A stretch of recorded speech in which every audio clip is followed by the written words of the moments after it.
Suportado ni retired Air Force General Romeo Poquiz, convener ng Union People's Initiative o UPI, ang mga sworn affidavits na inihain ng 18 dating miyembro ng Philippine Marines laban sa ilang matataas na opisyal ng gobyerno. Sa panayam ng Bombo Radio, iginiit ni Poquiz na hindi basta-bastang maaaring tawaging fake news ang mga aligasyon dahil nalalagay sa panganib ang buhay ng mga sundalong testigo pati na rin ang kanilang mga pamilya.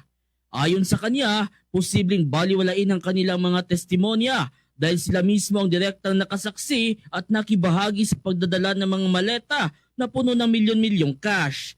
Kumbinsido rin si Poquiz na handa at matibay ang mga dating sundalo sa kanilang mga affidavit upang maipakita ang malawak na sistema ng korupsyon sa ilalim ng kasalukuyang administrasyon. Hundreds of maleta na binibigay sa mga matatas na pinuno ng gobyerno.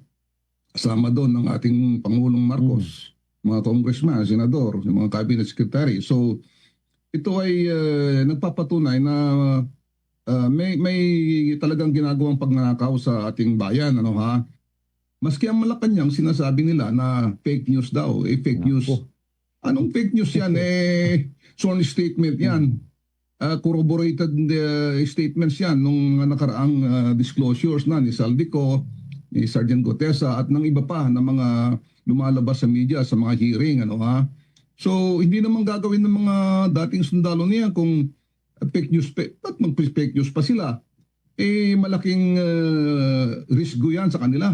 Correct. Pwede silang mamatay dyan sa mga gagawin nila yan. Yung mga pamilya nila may lalagay sa langanin din. Bakit pa sila mag-fake news?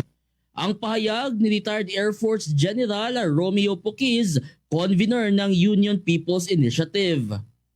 Mula Bombo Radio Cagayan de Oro, ito si Bombo James Oliver. And this is Bombo Radio Philippines, the #1 and the most trusted source of news and information. Basta Radio. Bombo!